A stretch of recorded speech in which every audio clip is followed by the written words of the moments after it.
Pinakamaingay, pinakamalakas, pinakamainam na palakpak sa ating Panginoon! Happy 30th Anniversary!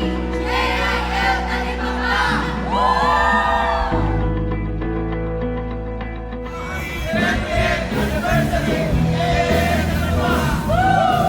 Happy 30th Anniversary! Anniversary! JIL Talibaba!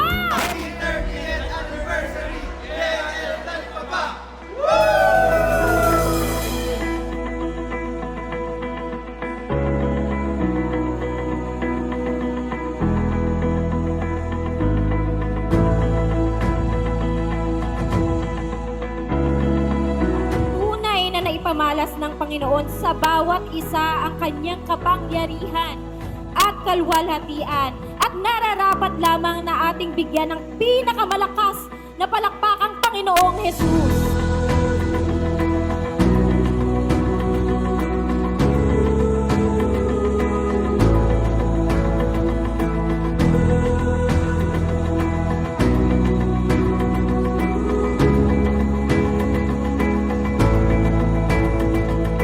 Ang JL Talibaba ay marinisan niya ng blessings sa atin pong anniversary ito. At naniniwala po tayo na ang release blessing na yon ay sumasa atin na ngayong araw na ito. Amen!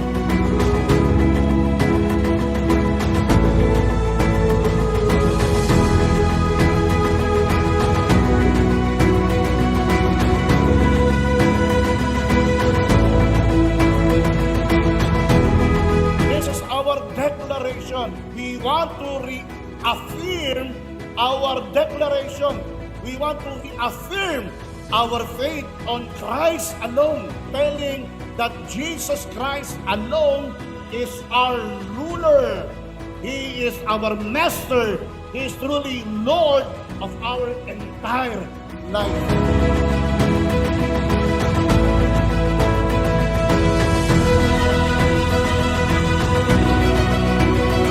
Happy 30th Anniversary! JIL Talibaba! Jesus Christ must be our Lord.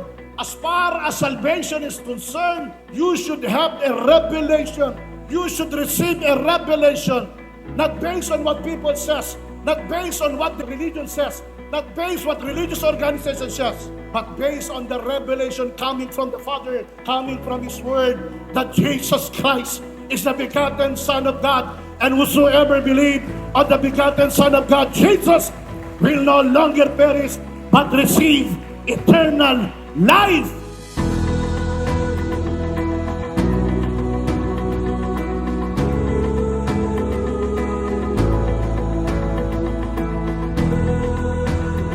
Maging totoo ang deklarasyon natin in Christ alone.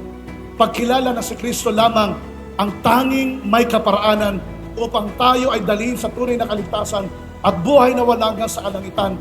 At bigyan tayo ng kalakasan harapin ng may pagtatagumpay anumang hamon ang maaaring harapin natin sa ating buhay. In Christ alone, my all in all, to declare the Lordship of Jesus Christ and to yield this very life with absolute surrender and acknowledging that He is really a true owner of our life.